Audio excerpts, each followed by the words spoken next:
You buy them, we start closing back under, give it a little tolerance, say 90, 80. If you want to be real, let it breathe. You risk this week's lows because we actually, I believe, have an outside week and two, well, not an outside week, we put in a higher low. But the weekly looks good. Daily, I know I have a lot of stuff on here, looks good. I think Stella, like I've been saying, I think Stella will get his 92 sales. I'm looking for higher, but finally resolved itself. So last week it was a theory down here, and today it's more of a, not like you can't call anything in this market of fact, but you could say action is finally proving to be pretty constructive. And just this formation right here from 120, we should see 92. This is about 110-point formation from 110. Should give you 92.20 on this. Of course, you could get out of the way if the breakout fails at 91.10, but looking pretty good. And yen popping in line with yields, which, after yesterday proved that there's still a chance that we're heading higher, yields have done this quite a few times, and it's actually pretty bullish that it did this, because now everyone's saying, well, just another, false start in yields, false start. But I still think it's not a false start in yields. No volume on YouTube, guys, which is supportive to the yen. And, look at this chart. What was it that I was comparing to? Look at the VIX. Still has to get through 2980. But, and the guy showed this yesterday. It was a huge winner, Euro Aussie. Okay. I mean, look at this base here in Euro Aussie. And I think I may have gotten to one of Steve's numbers that we discussed yesterday. So look at that. That's already broken out. Okay, and then look at the VIX. See this base since June? VIX. See this base since August, so it's a little behind. But I can't see how higher yields is going to be constructive for risk or bearish a dollar for now. Dixie, yes, I'm still looking for, that's part of the narrative for the S&Ps to generate one more high, is that the Dixie still travels down towards, I had a blue line drawn. Oh, that's the S&P. That's why. Down here.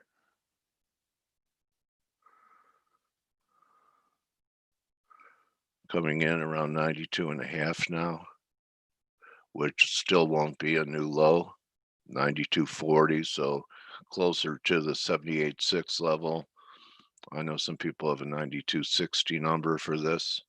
So yes, I still think we could get another low, take out this 93 level. And I showed you guys yesterday what bothered me about the 93 was a confirmed low here. And what's interesting about the dollar, and before Mark Newton got cut off last week, there's a big trend line that I don't think a lot of people are paying attention to. I saw Mark use that comes all the way off the high of the COVID crash. Then you have a hit here, and then you have a hit here, and over 94, it's going to break this downtrend. Okay, so, I'm not saying we're going to 103, but, I've been looking for 95.5, but, it is a trend line that could be threatened. Well, if I'm right about one more low in The Dixie, maybe gold still has one more push to the upside. It's acting kind of lousy here. Silver's outperforming. But, you know, when I look at this, it's just a bet. I think there's a chance. Is my screen blacked out? Or is that just Brock? Your screen is fine. Yeah, your Okay. screen's fine. Okay, Brock. Oh, it's good now. So it's the mouse that's running your internet on the wheel must be taking a break. So I still think that we could rally above these highs one more time. But you know, it's really just a guess. If you don't want to guess, I don't think you get short till we take this 1880 out. All right. Because we could still make a move to the upside. Silver still could have one more push as well. I'd love to be able to sell silver up at 26, which, you know, there is some stuff up there like major moving averages, which are missing from my chart that comes in around 25.80. So I'm waiting for that. And that's about all I have for today. I don't see anything I want to fade, at least now. And we'll see. Really, the big thing is, can the S&Ps dig in their heels and rally one more time? And we'll see. I think the 48-hour period, guys, for a negotiation of a deal runs out today. So you would think that they would put something together, but who knows? I haven't seen the news this morning. So good morning, gentlemen. I use that term. Hey, give me about 1 minute. Sure, buddy. Thanks. Okay. Yeah, go ahead. Let's see. What a great trade that was in Euro Aussie. Euro, you know, I don't think it's done yet. I think there's a chance that we tag this line up here one more time, and that would take out all the buy stops that thought they had a breakdown. Many people. Steve talked about it. One of my mentees brought my attention to it Sunday. He bought the breakout. Paid pretty good just chasing the breakout here. I'm not supposed to engage you, but I will. But from this breakout area. 180, okay.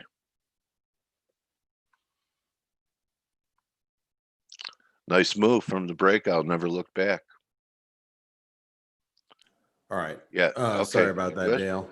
That's okay, buddy. Hey, I wanted to make sure I get a tweet out today because, you know, we have a lot of movement in the FX market. The euro specifically is breaking higher. So I wanted to cover that, which I think is really important today. And want to welcome everybody. How are you doing today? Okay, bro. Yeah? Yeah, not bad. Yeah, not bad. All right. Well, we are we're seeing a move in the dollar. So the dollar is weakening.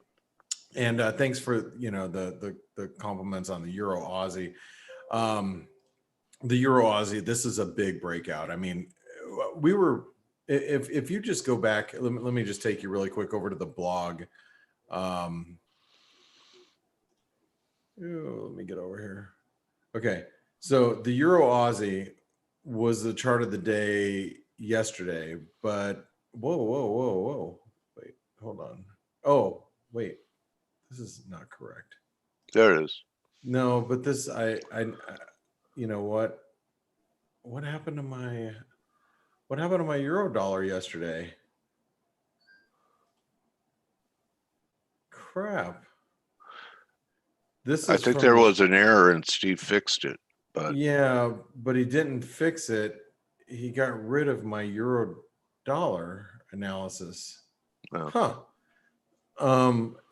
Must have been something happened with the blog. Anyway, Yeah. Here, this is the Euro Aussie from the 15th. So we're looking for a break above resistance, a break above the 200-day moving average. And now if you look at the Euro Aussie today, it's screaming. we broke yesterday above the 166 level, and I started to get long. So and it's obviously breaking out today, and we have a long way to go for this particular pair. Are we going to do this today, tomorrow? No, I think you got plenty of time. We're going to be able to buy dips in the Euro Aussie now. But if you look at, we're past 161% extension. The 24% retracement comes in around 169. I think you can probably buy dips down to the 200-day moving average now. So if you see from current levels, that's about 150 pip drop to get down there. But I think it's possible that we can pull back. And the reason why I say that is because if you look at the Aussie is sitting on really critical support here. You guys know we're at 70. This is that 70-cent level. And if we break 70 cents, then the Euro Aussie is not going to be pulling back very much, in my opinion. So we'll have to watch the Aussie, but I think the Aussie is at such key support that it's possible. Matter of fact, I better pull up my bias chart and get this stuff drawn out for you guys right now. But did you see this, Coach? What? This is a big euro dollar breakout. Oh God, no. I have different lines. So you had a triangle. Yeah. Yeah. Nice. Yeah. So, if you're a Forex Analytics subscriber, webinar online. This is the blog from yesterday. This is it's the good news is if you're a Forex Analytics subscriber, it stays here. Here's your daily chart from yesterday for the euro dollar. And this is what I wrote about the euro yesterday. The 117, 118 range is key for the euro dollar, and a break of either of these levels should produce a good move. And today we broke above 118. So now the euro dollar is in breakout territory, and you can go to the 4-hour chart, and we were looking for a dip back down to 118 to be long this morning. And when it dipped to 118.02, I picked up the euro dollar. So if you guys are in the chat room, and if you don't know how to get to the chat room, it's right here, right next to your avatar. And this is, you can go here to, let's see, we're talking, this is right here at 4:44 a.m. So that was 30 minutes ago. Bought some euro at 118.02. And you can see this is the kind of chatting we do in the chat rooms, just chatting about everything, the markets, and yada yada yada. Anyway, so that's where I'm at. If you guys want to know where I'm at throughout the course of the day, but you can see why I'm buying the euro dollar on the breakout here is because I think while we're trading above 1790, we have to be bullish. So let's go ahead and write that down. Dips to 117.9, 117.90 should be bullish. Now, am I a little nervous about this move? Yes, I am. So, Dale, why do you think I'm a little nervous about this move? Any idea? The election? Well, last I found out, and last I knew, I don't think that we have a stimulus package passed yet, right? Right. Okay, so in the event that we don't get a stimulus package passed today, the euro dollar could reverse its course. It's entirely possible. So the reason why I bring this up is because I'm even though I'm bullish right now, by the end of the day, Pelosi and the Democrats can turn away the deal that's on the table, and we could see a false breakout. So I don't want to get too comfortable with this move in the euro dollar. So that's what I'm thinking at this moment. Now, I think that the deal is going to pass. I think the deal is going to get done. look, they've been negotiating for what seems to be like weeks, and it's down to just a little bit of verbiage right now. It would be really sad to see Pelosi walk away from the table right now for the sake of all the Americans that need the help. You know what I mean? So Yeah. I think it would be devastating. Yeah, her own party's been pressuring her. to do a Yeah, it would probably be a career ender. And then people in the chat room were like, well, she's 80. You know, like, yeah, that's true. But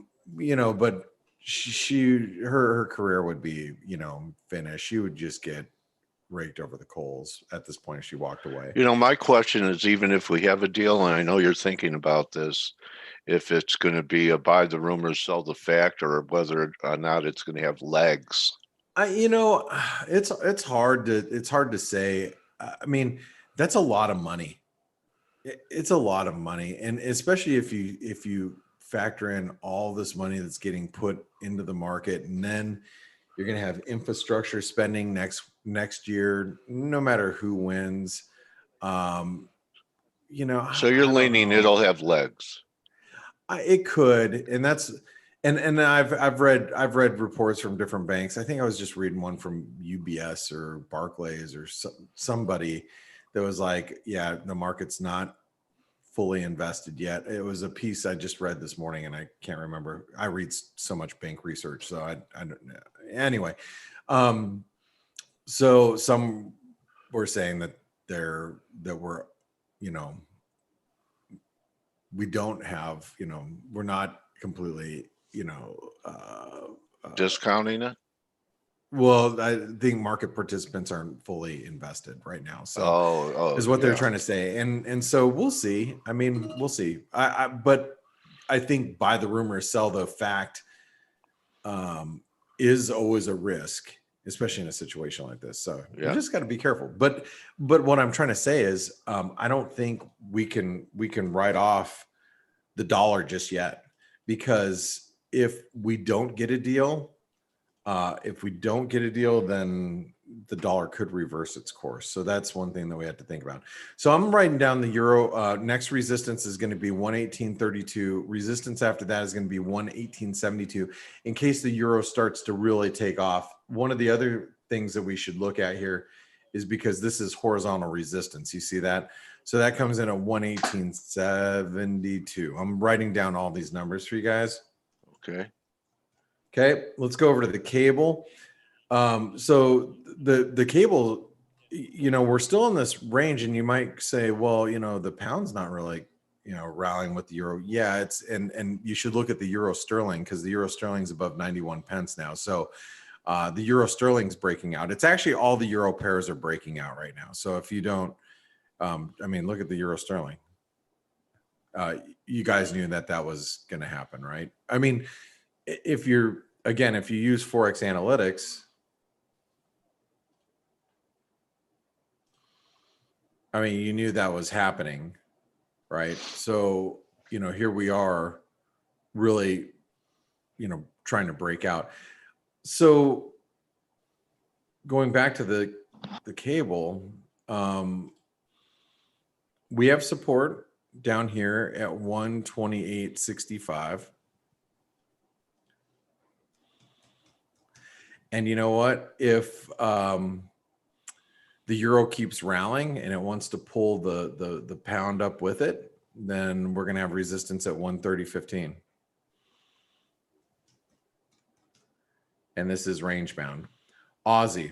Now the Aussie's got a big problem. Do you know why the Aussie has a big problem?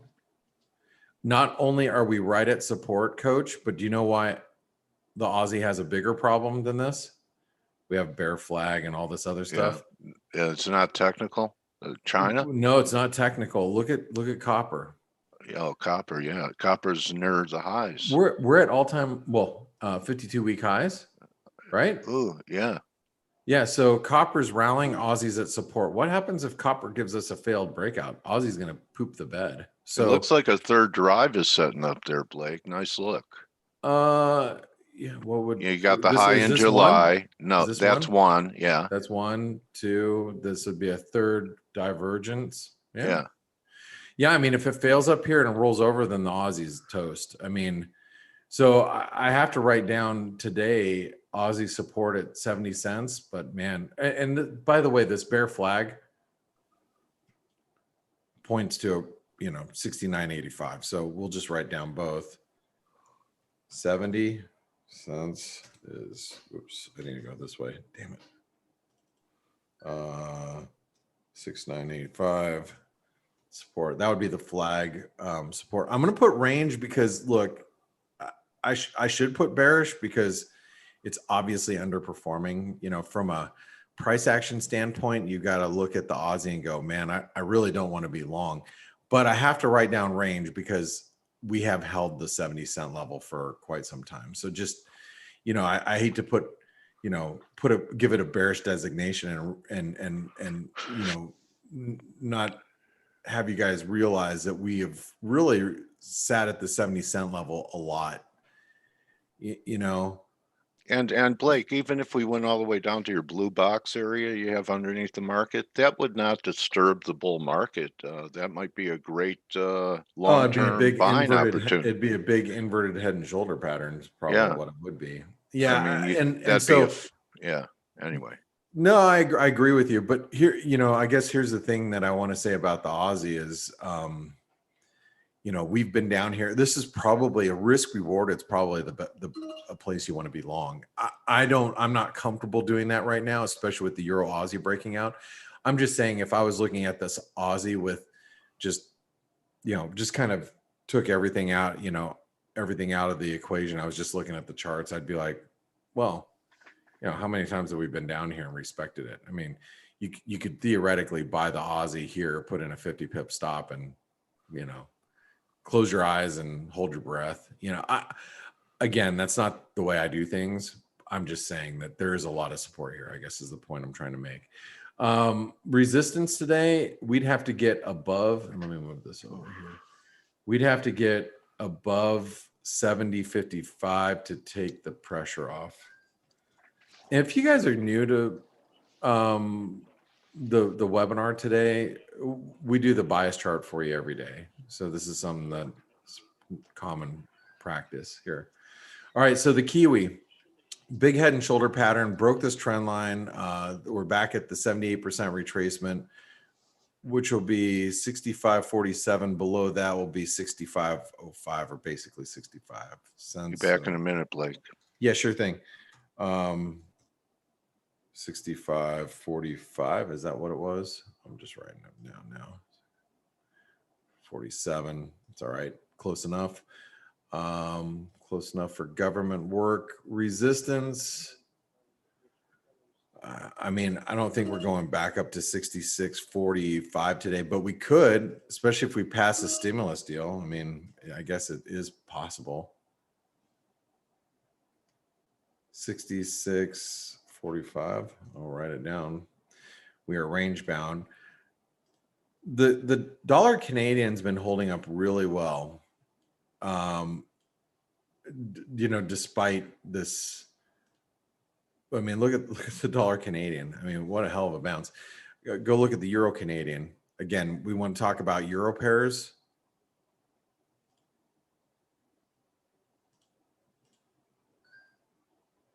It's screaming, right?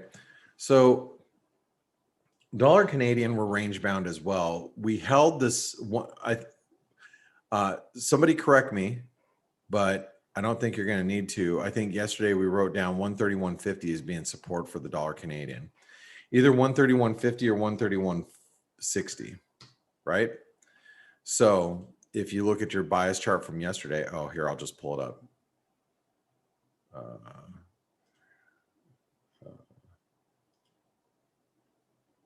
I think this is from yesterday. Let me just double check this. October 19th. Yes. 131.50 yesterday, 131.50 today. Yesterday's support that held was 131.50. Okay. Resistance today is probably going to be 132.10. Whoops. Here, let me get, and look, we got rid of that. It's the same as yesterday. So.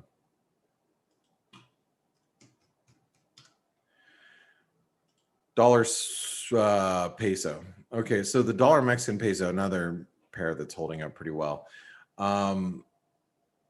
Support right now, 2105 is the 88% retracement, or 2104. It's also, remember, this is a broken trend line. This is a broken channel trend line, you know, for those of you that don't see it longer term. Okay. So 2104 is support. But like I said yesterday, we really have to, in order for the dollar Mexican peso to get up and start really moving again to the upside, we have to get above 2150. Just plain and simple. For now, we're range bound. Okay, moving along. Swissy's trading heavy. All the support comes back into play at 90.50. Remember.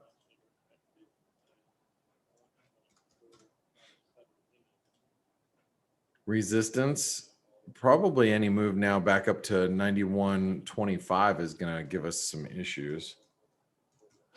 And then beyond that would be right here, which would be 91.60.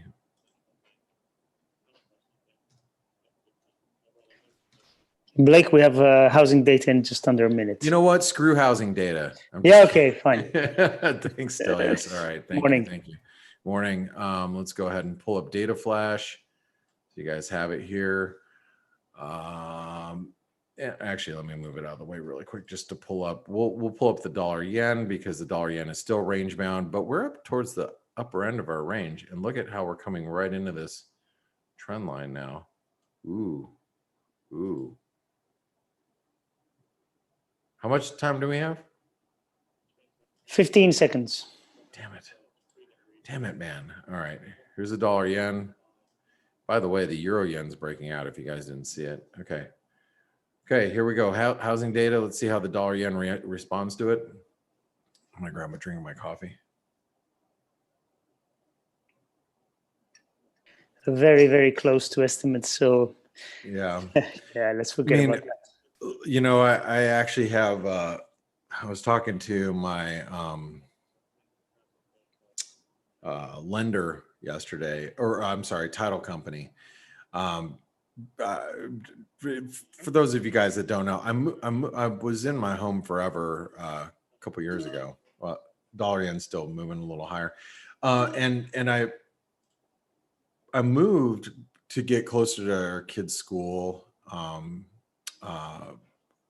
like a year and a half ago, and it had been a long time, and I finally moved, and so I sold my house and bought this other house. But basically, it's more of like it is the same price home. Basically, it was just different part of town. Well, different part of town is a mile away, but believe it or not, a mile is 15 minutes in driving time. You know, through lights and stuff. So I moved like a year and a half ago, not too far away, and because my rate was about a point and a half higher, and then I just refinanced my house because I'm like, well, I might as well just take this lower rate. But I was talking to the title company lady, and she's like, man, we are so swamped right now. I mean, it's crazy, you know, in this environment, but with rates at these levels and they look like they're going higher, you know, I mean, I think everybody's just trying to lock in these prices, which I don't blame them. I mean, I did the same thing. So, okay. 105.90. Yesterday we wrote down 106, but this is a descending trend line, right? So 105.90 is going to be resistance today. We're almost there. Support is still at 105. Remember, this is all about stimulus today. So if the stimulus package gets turned down by Pelosi and the Democrats, we'll see 105 today. So don't think that this is off limits today. It's not. Okay. Dollar index. go do the dollar index really quick. I'm going to finish this up so I can pass everything over to Stelios and Steve and Dale. So here's the dollar index. We're back at this 93.25. We wrote that down as support yesterday. I think today we should probably, we're going to have to just note this as support here. And that comes in at 93. You can see we are at 93.25 right now, but still I think 93 is going to be more valid for today, and 93.50 and 94 is resistance. So 93, 93.50, 94, in case we decide to rally. Actually, let's go 93.90. Sorry. Okay. US dollar, Norwegian krona. I mean, 925 still holding, right? 935 and then 940, but I'm going to write down 935 because this is actually flagging. So 925, 935. Notice the euro dollar is the only currency pair that has a bullish bias. Let me also read this to you really quick. Takis in our chat room, he brought this up, and I also got this this Bloomberg article from the guys in my office. Sent this over too. This is from Bloomberg. The European Union's first offering of social bonds was said to receive orders of more than 150 billion euros, or 177 billion, a record for dual tranche issue in the euro area. Blah blah blah blah blah. I can read off all this other stuff, but the point is this euro denominated debt is getting gobbled up by investors, and this could be one of the reasons why the euro is bid. And I'm going to tell you guys and just tell you again, okay? The euro is slowly and not overnight becoming a more viable option for institutions to hold.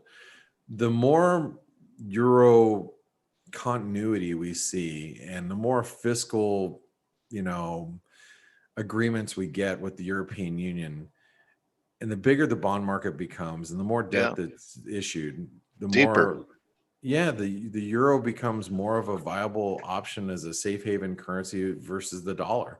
So you're going to see that continued diversification away from the dollar. And that's why, longer term, I've told you guys, I am bullish the euro. I think the euro is probably going to see the mid 120s to 130s over time.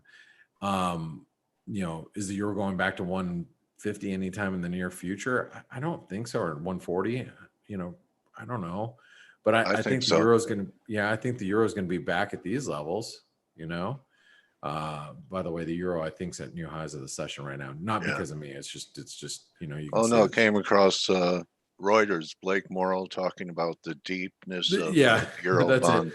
That's it. They're listening. Okay, let's. They do. They do. Of course they do. No one listens to me. Just you, Dale. You're the only person that listens. Your to me, kids, which is too, great. man. And believe it or not, I'm very happy about that. 3420 is support for the S&P. I think we wrote that down yesterday. We held it. Do you guys know why? It's a 38% retracement. So that's got to continue to hold. We wrote that down yesterday. I got to go look at what did we write down yesterday? This is from yesterday. 3420. And I put an asterisk next to it today because it is important. I think we have to hold that. Whoops. Put 2 asterisks. Now, below that, things will get a little dicey. So resistance, we just have to write, today, 3,500, then 3,550. We'll write them both down. Shoot. That was from yesterday. 3,500, 3,550. I keep us in range, but I think you have to have more of a bullish kind of intraday slant. Okay. Gold. This is the thing that has surprised me. And just so you guys know, this is my note to our traders this morning in gold. Gold is still consolidating in the triangle, which is surprising with so much US dollar weakness. You would think the gold market would be much stronger above 1920 by now. You know, and I have to It's say, a good point. I don't know why we're not, you know, we haven't broken out. It probably has more to do with, you know, stimulus getting passed or not. Let's not forget that the 1920 is the previous all-time highs. So that today is still resistance. Okay.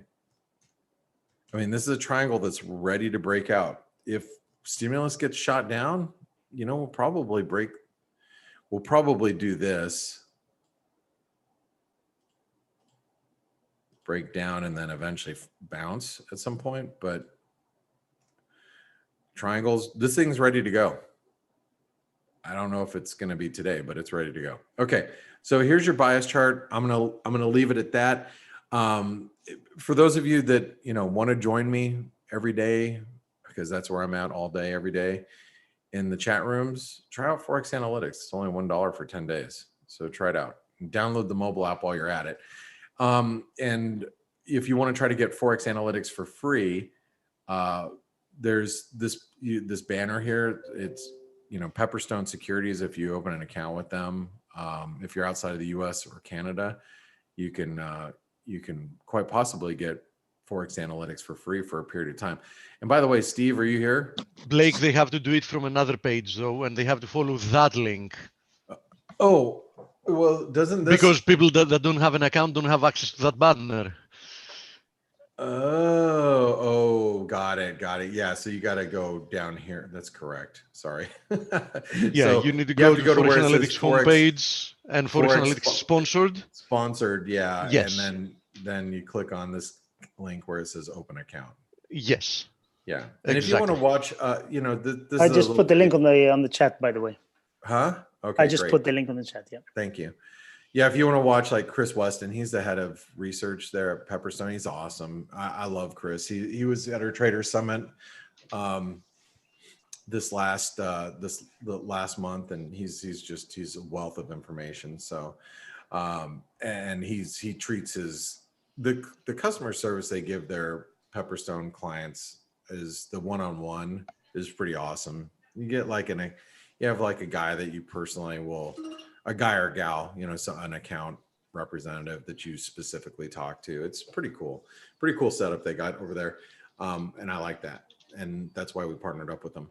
All right, guys. Well, hey, I'm going to pass it over to you. But before I go, what do you think about this Euro move, the stimulus that might be happening? What are you guys thinking right now? Good question, man. I think we're just chopping ahead of the elections and ahead of the potential stimulus bill passing or not. But we have a breakout in the euro. So how do you feel about that, Steve? If it wasn't for the circumstances, I definitely want to trust it, because the move that followed the first leg higher looks clearly corrected to me. So I think it's it's the real deal, most probably. Yeah, I mean, what Steve is talking about, these are some pretty big moves that are just now consolidating. The pullbacks have been very shallow. When you have a shallow pullback, the risk is for a continuation in the direction of the prior move. Yeah. Right. So yeah, guys, I think you have to be on the lookout for continuation move here with the euro, and I try to imagine, let's talk about this for a second. Let's say a package doesn't go through, stimulus package. Let's say Pelosi does the unthinkable and just walks away from the negotiating tables, and maybe it's more of spite of Donald Trump, maybe it's she's like 80 years old and she's like, I don't give a crap about my career. It's already over. You know, I'm pretty much done. So I'm going to stick it to Trump, or, you know, which could, this is all, you know, you have to think about the disdain that the two parties have right now. There's the division is probably the highest we've ever seen in the United States. I mean, the division between the two sides. So, you know, having that spiteful, like, look, we'll deal with this after the election. I'm going to walk away from the table right now because I just don't want to give them what they want, or they're not giving us what we want. I don't think that's an attitude that you can ignore. I think it's quite possible. So if that happens, or, you know, let's just say they can't find an agreement, they're like, you know, it just isn't going to happen before the election. So we're going to have to just resume this after the election. Let's say we don't get a stimulus package, stocks come down, which they probably will. Is it possible that the dollar weakens and the euro goes up? What do you guys think? You mean if there is no stimulus at the moment, if despite that the dollar can keep weakening and the euro strengthening? Right. Oh, wait. Hold on, really quick. Galaxy said, Blake, you're seriously misrepresenting. Both sides are walking away. McConnell only wants 500 billion. McConnell and Senate Republicans want smaller deal. You're right. They do, because they're trying to walk the conservative line. But let me tell you this. Trump wants this deal, and he wants to go with the bigger size. So if he wants the deal, he's gonna, you know, they're gonna try to get everybody to go along with it. So, but let's just you know, forget all that. Let's just say we get it or we don't get it. So if we don't get it and a deal doesn't go through, whatever the reason is, what happens here? Does the dollar weaken and the euro go up because people just don't want to own dollars? We have never seen that, or when's the last time we've seen that? Steve Stelios. Yeah, Dale. Listen, theoretically speaking, if that's the case, the short-term reaction might be lower in risk, and that should put some type of, should give some type of a bid to the dollar to at least prevent it from depreciating a lot. I know that on the flip side to that is, Steve, if you look at this breakout with the Euro Aussie, how real could this be? Because you think about, you know, I was talking to Paulie about this yesterday. Yeah, Paulie's mentioned it on the webinar yesterday. I said it's in the precipice of a breakout, which is very no. That's not the conversation I was having with Paulie. The conversation I was having with Paulie yesterday in the chat room, Steve, was that he's like, the dollar is really weak. And I'm like, it is, but it's selectively weak. It's not weak against everything. It's strong against the Aussie. It was strong against the Canadian. It's weak against the euro. So if you have, let's say, you know, there's no package and the stimulus doesn't get passed, then yeah, the Aussie may actually weaken. The dollar strengthens against the Aussie, but weakens against the euro, or even just stands pat against the euro. And then you have the Euro Aussie that really explodes towards 170 or 175. Yeah, I'm more of the camp that happen. it might hold the Euro USD temporarily from appreciating further, but yes, it should strengthen against the Aussie. We agree. So in any case, if that happens, Euro Aussie should benefit a lot, or even more than a lot. Yeah. And guys, if we don't get a package and Biden wins, there's really no chance for a package until like February. Right. And you know, there's all of this, and I should go. I'm going to let you guys go on here, but there's also was it you, Dale, that's passing it along? Somebody keeps passing along like all of these delinquencies, like you know, rent. Like there's 6 million homes that are, and it wasn't clear if it was 6 million. I heard 40 million renters could not pay their rent. Yes, there's some ridiculous number out there that's like renters. I don't know if it's renters or mortgages or whatever. Yeah, the 6 million would be homeowners. Maybe that that's have gone it. into It's- forbearance. yeah. And you remember what Danielle said, that people are going to wake up that have been using forbearance this spring and realize they're underwater on their house. Yeah, and so I'm telling you, man, it's going to be ugly without stimulus for a lot of people. And one last point I need to make about stimulus, which was right. I think Galaxy mentioned it. It was it's about the states too. States are really struggling right now. Around the we have like California, New York, a lot of straight states that are really, really struggling that need this. So I think there's a lot more to the stimulus package than just me saying deal or no deal. I mean, but as a trader, we're just trying to figure out, hey, is the package going to get passed or is it not? And how's it going to affect the markets? Regardless of the reasons why or what the fine print is, we need to know as traders how to react, deal or no deal. As silly as it sounds like this silly show that was on TV. Anyway, I'm going to let you guys go. Thanks everybody for tuning in. Stelio, Steve, Dale, sorry to eat into all your time today. Blake, can you show the BICE chart one last time, please? Hell So no. I can take a screenshot and a couple of other Yes, people are asking. There it is. Are you using a Polaroid?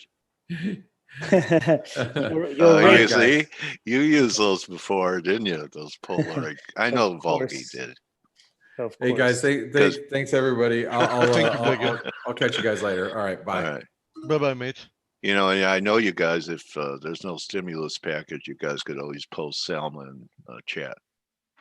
In the grand scheme of things, at least for my type of trading, I don't see any significance in if we're going to get stimulus now or a little bit later. I think what we can be certain about is that more stimulus is coming, right?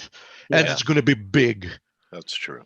So these two are given, meaning I think that any disappointment from, the side of getting more stimulus should create market reactions that will be rather short-lived.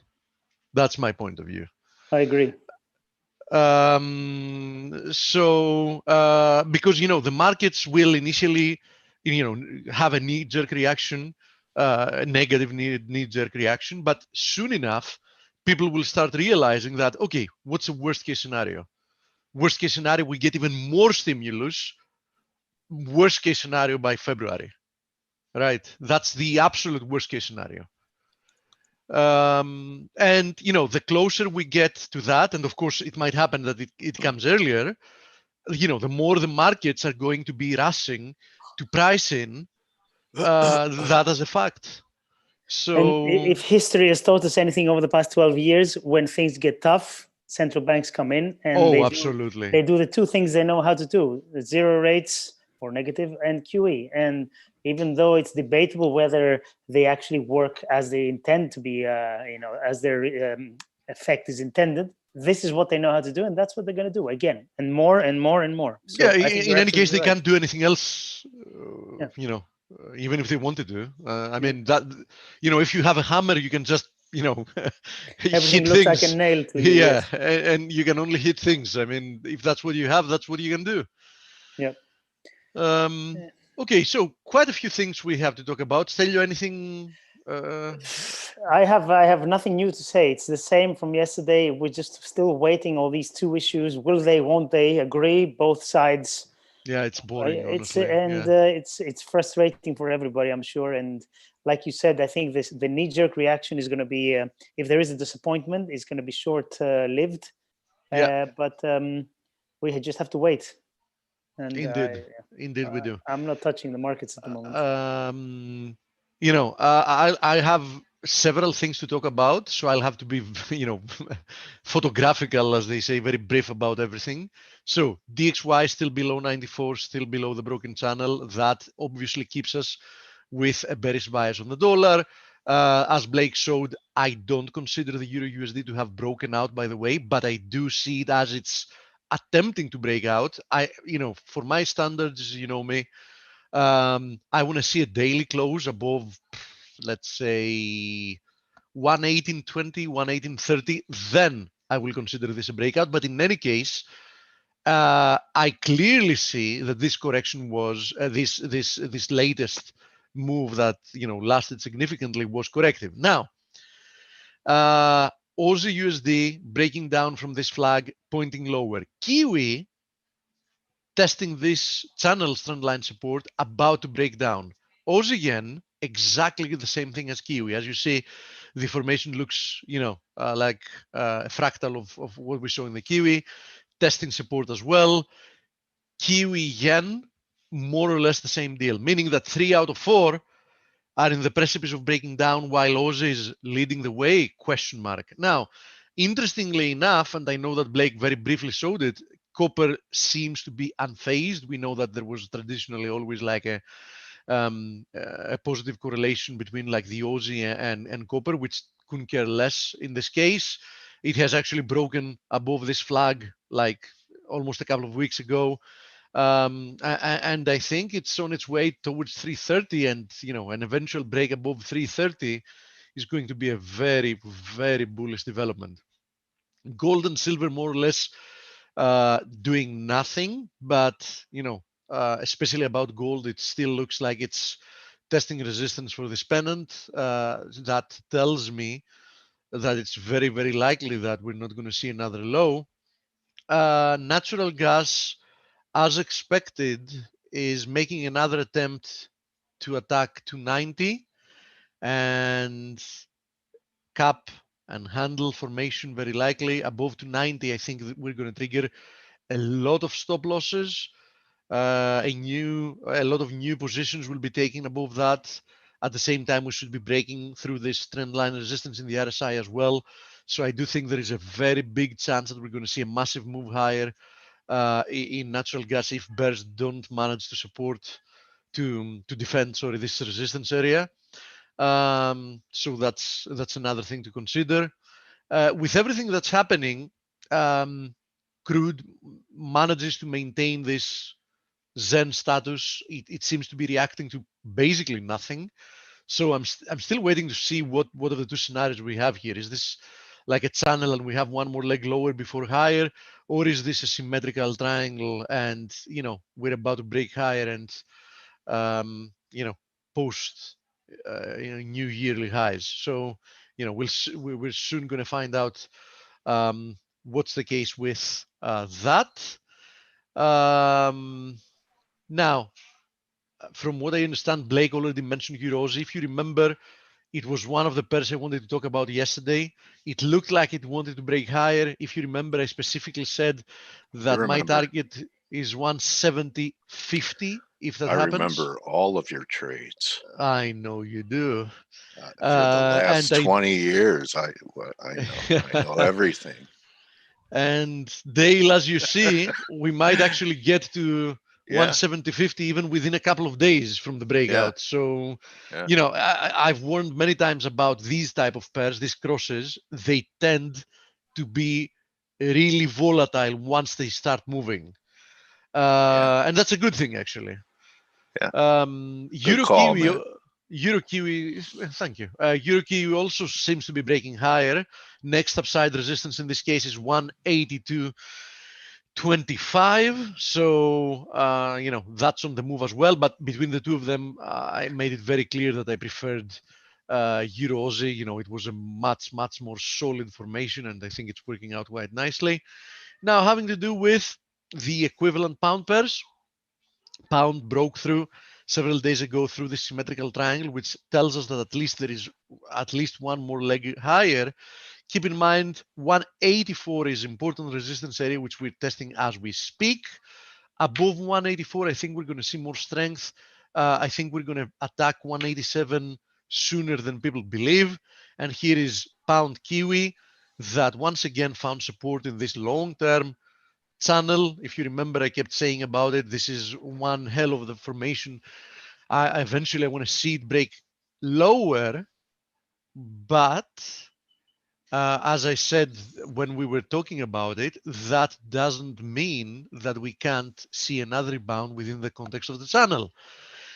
In any case, it's more than clear that if you want to be long one of these pairs, you should choose Aussie as the currency, and not the Kiwi, right? Because the Aussie seems to be moving more at the moment. Speaking of which,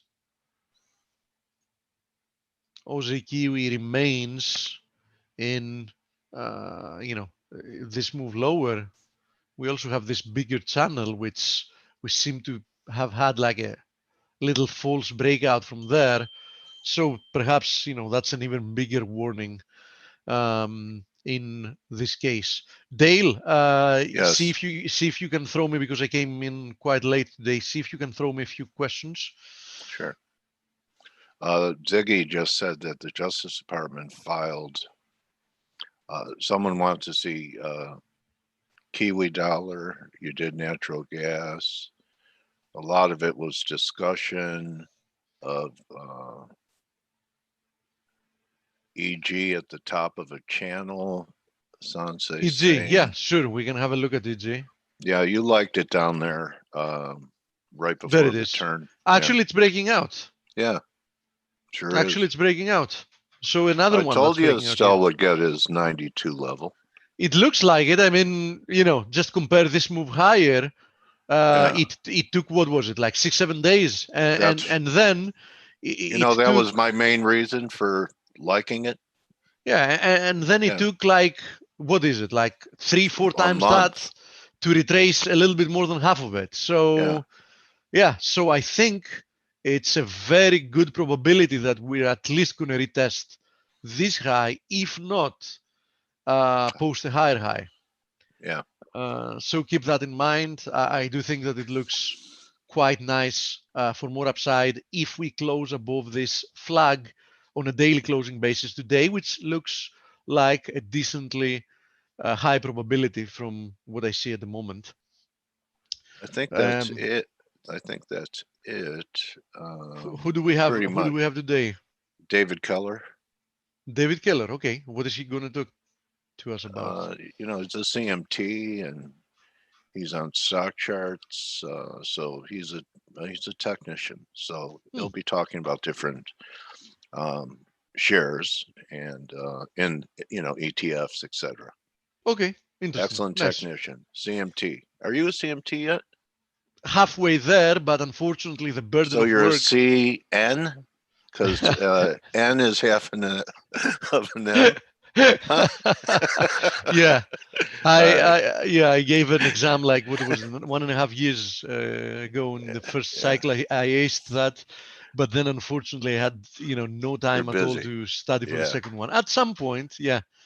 I mean, it wasn't. It has some theory which you have to read, but other than that, as you understand, after doing this work for so long, all the technical parts, are quite easy for me. Second nature to you. Yeah. So it's it's something that eventually I'm going to finish up. Hi, David. Welcome back to Face. Hey, good morning. Thanks, Dale. How are you? Doing pretty good. Good time to have you here. We have some history happening here. Not just whether fiscal packages get done or not, but this U.S. election, and people are starting to talk about a blue wave. And as technicians, we believe that. A lot of us believe, I'm not sure I believe it anymore, that markets are discounting mechanisms because I've seen them be wrong, whatever they've been discounting. So we're starting off here with S&Ps. What are you thinking here, David? Double top, or is there a shot for another high going into the election? So I think, you hit on it, Dale. You have to remember that the markets, especially the equity markets, it's all about expectations and what's being priced in, and the collective investor psychology and where people are leaning. The fact that the S&P is where it is, which even with yesterday's pullback, we're in a rounding error away from all-time highs. It shows you that the expectation has been overwhelmingly optimistic.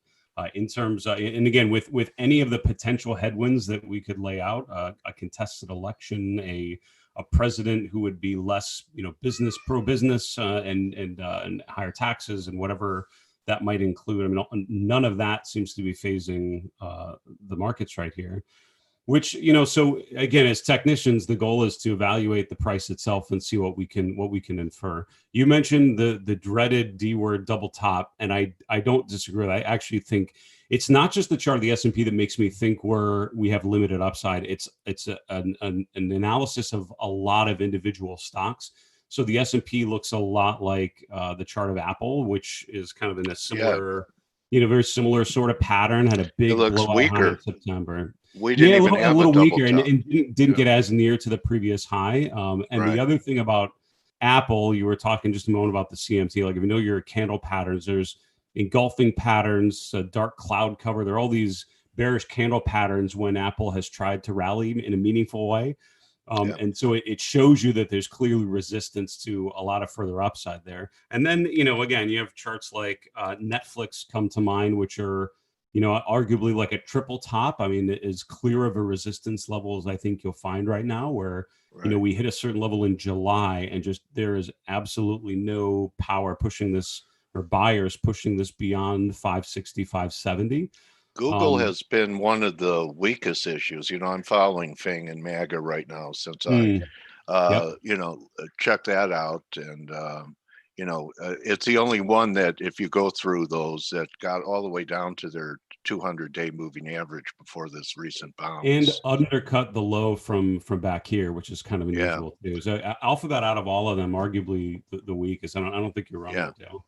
And again, so, if you think about technical analysis 101, the basic thing I coach people to ask is this chart in an uptrend or downtrend? And the way you do that is by looking at the highs and the lows and just looking at the price swings and seeing what pattern emerges. And I think from March to August to early September, you saw one pattern with Google, and now you've seen a lower low, and now we're establishing a lower high. So by definition, the stock's now in a downtrend. Now, the reality is it hasn't been that destructive. It's still not far off of 1700, but it's certainly leaning more negative than positive. And so I think when I'm looking at the S&P or all of these names, I see a lot of names that have appreciated. I see a lot of stocks that are, showing the signs of what tops usually look like, which is either lower highs or bearish divergences, showing, higher highs, but weaker momentum. So you're seeing that in some stocks. And so I think, at this point, it says basically short term, we're pretty rich. The long-term story, though, is on something like the S&P. As long as we remain above 3,200, this sort of structural uptrend is still okay.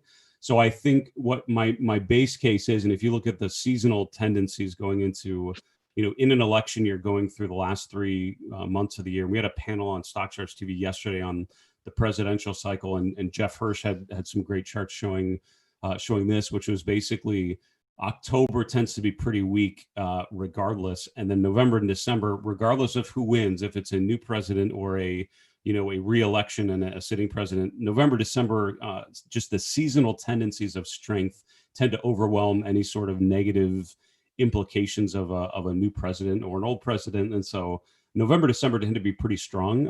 And so my base case is we sort of get back to that 3,200, 3,250 level over the next couple of weeks, and then we resume an uptrend into year end. Could it be, David, that people have such outsized gains in FANG and MAGA that they're rotating into things like oils? I've heard cyclicals, and if the capital gains tax would change under Biden, that they're going to the door for better tax treatment before that happens, and they're rotating into unloved areas. Are you seeing that? So absolutely, right? So the question is, if there is limited upside, what are you going to do? And so that means, number one, you'd think about taking profits, and we're at that time of the year when you think about year-end tax implications, and especially if you've had gains, which hopefully investors do, and a lot do, but just because the market itself has risen. So you have to kind of think about how to deal with that. That would naturally get things out of what's worked, because that's where you have your biggest gains that you can take that off.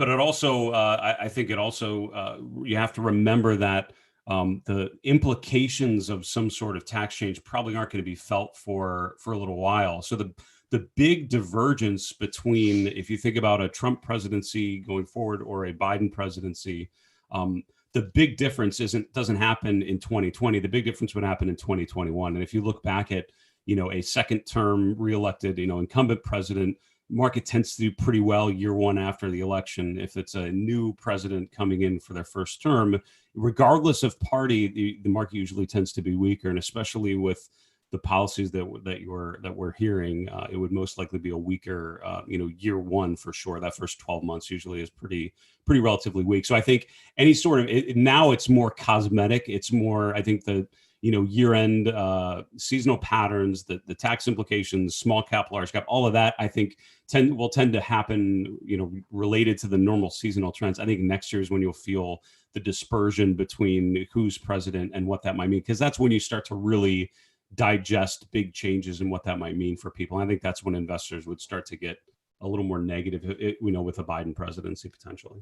Yields had a nice little pop a couple of weeks ago and then settled down, and now they're challenging the highs of last week. I'm wondering what groups, I actually think we could get back to the lows that we had in 2019, about 140 or so. We clear 90, that would take it there, right? 50 to 90, 130. What markets would be affected the most by a rise in yields? And if it's a steepening, will the market like it? Banks? So, possibly? It's a great question. And so I think, if you look at the long-term chart of the yield curve, and we'll see how quickly I can find a good long-term chart of this. The chart I was going to show you is we have a chart of the 2s and 10s spread and how that relates to recessionary periods. And essentially what you had here, give me a second. Sure, take your time. It's right in here. But basically, if you look at long-term interest rates, where is it? Yeah, I'm not going to find it. If you look at it, right, that the shape of the curve, we sort of have this, flattening of the curve, and since then, potentially we start to widen out a little bit. And if you look, that usually indicates where, recessionary risk is lower, and that tends to be a little more constructive. What's interesting is the way that the market has behaved relative to that flattening is a little unusual. I mean, because it's rallied in the face of a lot of potential headwinds like that. Steeper yield curve you'd think would be good for something like financials. The Right. challenge I have with financials and energy, which is sort of the things that I would sort of normally start thinking about, is just the relative strength has been so challenged. So if you look at the chart of the XLF, this is the financial sector for the last 2 years. The underperformance of financials is not a coronavirus story. That's a story from a lot further back in this chart. I mean, it's been a multi-year stretch of underperformance. And the ratio I love to show is looking at the ratio of the XLF versus the XLK. And if you had a binary decision of, do I own financials or technology? I'm not seeing anything, even with anything we just talked about, that would compel me to lean into financials and away from something like tech. Now, that could change if people start really taking profits on, tech names that have outperformed, if the work from home trade starts to unwind, if financials start to break out, which they really have just not been able to do. That could, the face of that could change. But again, it's still that's fighting against the history that we've seen for quite a while. That'd be a very different look. I think energy too, there's an argument for buying energy, but the argument can't be based on trend following or any sort of traditional technical approach. It has to be more of a valuation decision, as in, the market has gotten so bad, the relative strength has been so negative, you'd expect a mean reversion of that trade and go back. But I don't see anything on here yet telling me now's the time to be getting into it. What's interesting with the XLE though is you could be putting in a higher low. That would be the thing to look for here, as the tech sector, as the S&P is potentially making a lower high, the XLE could actually be making a higher low here, which would be an interesting reversion, I guess, of sorts, to have stronger energy and weaker S&P. I heard an interesting narrative from a contemporary of mine who, the whole world's still pretty bearish oil because of, the green revolution and carbon and EVs and, Saudi Arabia trying to diversify. But his narrative was, in order to really seal the deal for the transition to green energy, triple digit oil would do it. And Biden's starting to cap, he wants to cap wells, which is going to, cut back on supplies. And, I find that kind of a compelling argument. I'm not saying that, one country is going to determine price spike in crude, but that would definitely have everyone again. I know there's plenty of people clamoring for changes because of climate change, but economic, what? People move when it's affecting their wallets. And if we started paying if we started paying $5-6 gas again here in California, that would move people towards definitely more green EVs, etc. So I just thought I'd share it with you. Before I interrupted you, you were going to show a dollar chart, I believe. Yeah, so I was going to say a couple other themes. I think first one is thinking of, you mentioned with interest rates, and even if interest rates rise to the extent that you mentioned, which is absolutely possible, the rates are still relatively low relative to the long-term historical values. How low? We haven't been this low since the Civil War. So, right. I mean, and that's true. Yeah. And it's funny. Yeah. My daughter is 12 and we're talking about opening a bank account, and she got, she's learning about interest and all of these things. She was all excited. She's like, all right, can we go to the bank and open an account? Because I'm really excited to earn interest. I'm like, well, don't get that excited because it's not really that helpful at the moment, but eventually it could.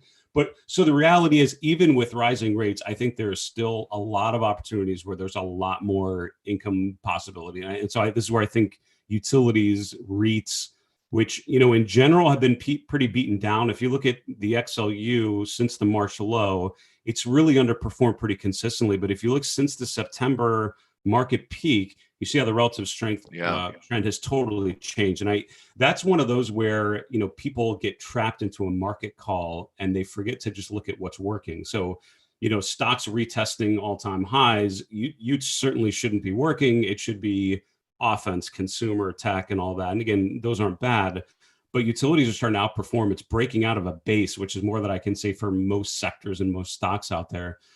Breaking out of a base. And that's kind of a defensive signal. It's a defensive sector, but it shows you that even when the market's rallying, something like utilities can actually do okay, because again, it's not just a market call that is motivating people. It's also things like income and stability and all the things that something like utilities, low volatility. And so I think it's a really good time to be looking at this line on a lot of charts, which is the relative strength line of whatever stock, whatever ETF you're looking at, even commodities, and looking at it relative to the S&P and looking for things that are starting to outperform, especially in a choppy, uncertain market. I mean, I think the way to describe this market recently is uncertainty, and I don't see any signs that uncertainty is going to decrease between over the next month. It's going to increase given potentially contested election, a lot of unknowns, and so stable yields that are fairly consistent. You're looking at utilities and REITs and high income generating parts of the equity market. I wouldn't be surprised if they perform better than people would expect, even in a positive tape. Yeah, that's a pearl, David. Looking at different sectors' relative performance to the SPY. Absolutely. A big believer in relative strength and buying leadership and fading the weak sisters. So, besides utilities, what else are you seeing that is outperforming? Oh, let's do the dollar first. So of course. Yeah. So you mentioned the dollar, and the previous speaker with some great charts had showed, he was calling them a lot of flags on the like the euro chart, which is essentially the inverse of the dollar index. And I think I absolutely would agree with that. This is how I look at the dollar, and the chart coming off of the March peak down to September was one really clearly defined trend, and that very much changed here in mid-September. And from there, I think we're in a transition from weaker dollar to stronger dollar. I think that's going to continue for a bit. And again, just from a pure Dow perspective, we now have a higher high. We've established a higher low. we've pulled back a little bit. And so I think 93 in the short term is sort of that, really key level to watch. But I think breaking above a trend line here, taking these swing highs would be really good. And I think that clears the way to 96.50 on the dollar index, which takes you back to this flag pattern from June. So overall, I think you're certainly seeing that rotation and further upside. It could mean, and again, in general, stronger dollar usually means small caps do better than they relative to large caps. That's not necessarily the longer term trend that we've seen. So that might be a different look. Something like small cap value performing better than other things would be a different read for sure. But that could be a result of this. We're on the same page there. I do think that's a battleground up there. The area that you identified for the bear market in the dollar. I don't think we could close much above 97.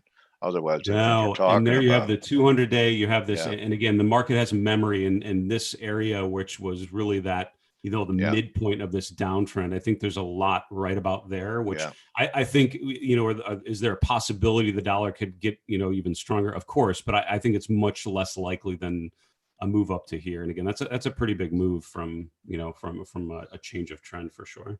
Okay, great. Any other sectors that are outperforming the SPY that you like? Yeah. So when you're thinking about, yes, I'll show you the relative rotation graph. So this is looking at the 11 S&P sectors here, and they're rotating around the S&P. So basically, this is the S&P 500 right in the middle. This is looking at the last 5 trading days, and essentially further to the right means you're outperforming, further to the left means you're underperforming, and then the y-axis is sort of the momentum, sort of the rate of change of that. So things tend to rotate in this clockwise direction around the benchmark in the middle. And so what you've seen in the last week or so, utilities, as I mentioned, has been a strong performer. So even though it's coming down here, it's further to the right, which means it's been outperforming, and that's the trend that we saw in there. The other things that have been doing well on a relative basis: technology, consumer discretionary. You see how these are starting to rotate down though, and what that could mean is sort of a change of character. What's emerging and rotating more positive is industrials. And sort of the way I've thought about sectors are you have sort of tech and consumer discretionary are sort of the two main sectors. Is obviously Amazon and everything in consumer, and in tech, Apple and Microsoft and others that have been strong relative performance for quite a while. Then you have sort of the second tier of strong performers, and those are industrials and materials, and those are two that are actually increasing in momentum, kind of heading in this direction. And I wouldn't be surprised if you see them continue to rotate and get stronger. Those are the sectors that sort of emerged for a while, and it felt like we were having a leadership rotation, and then they kind of pulled back as consumer and tech reemerged. But now that those are sort of overextended, they're sort of hitting more of a potential top, double tops or whatever. You see things like industrials with the potential to rotate higher. What's interesting is this includes things like airlines, which yesterday were one of the strongest groups all around. So again, that has to happen more than one day, but you could see industrials continue to do well. Do you have a rule of thumb for rebalancing your portfolios at certain times or valuations, or is there a good the right time to do that and the wrong time to do that?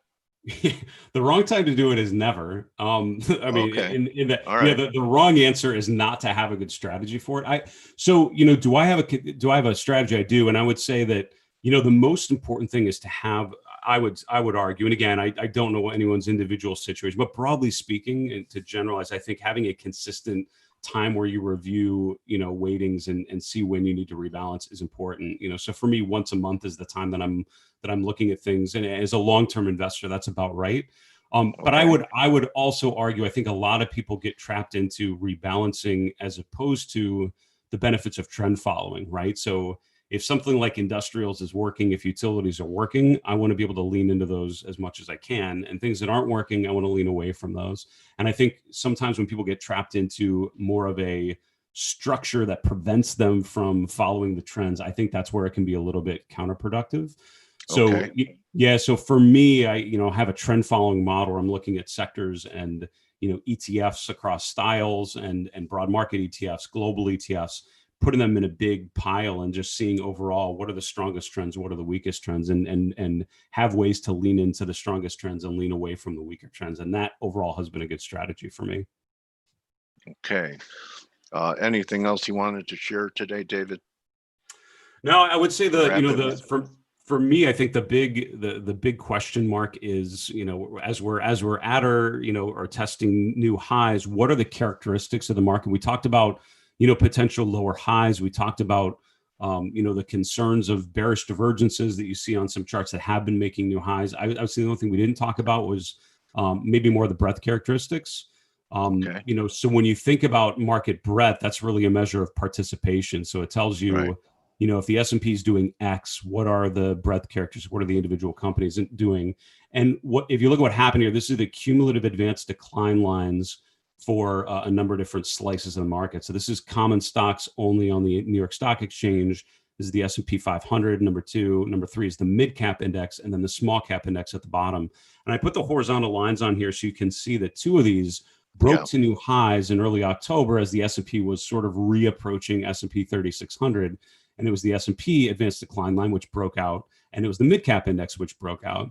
2 of these actually did not, though, and it's the lower end of the cap tiers, which I would argue would be most important because it shows you that there's a broader participation. So the small cap advanced decline line has not broken out. It's sort of met resistance. The common stock only index has met resistance, hasn't broken out. So you didn't get the confirmation of everything kind of breaking out. So the challenge I have there is it's starting, and again, this is sort of what happens at market tops, is you get a lack of confirmation from breadth, where some things break out, but not everything. And it sort of suggests some internal weakness in there. The mid cap advanced decline line is potentially breaking back down below that breakout level. So I think this is an important chart to watch to sort of see whether or not, if the S&P is going to move materially higher from here, these indexes would have to break out, because those are the stocks that would be propelling the market higher. What it's telling you is it's a relatively smaller number of mega cap, larger names that have been able to break out to push the market higher. That doesn't tend to be sustainable. It tends to be,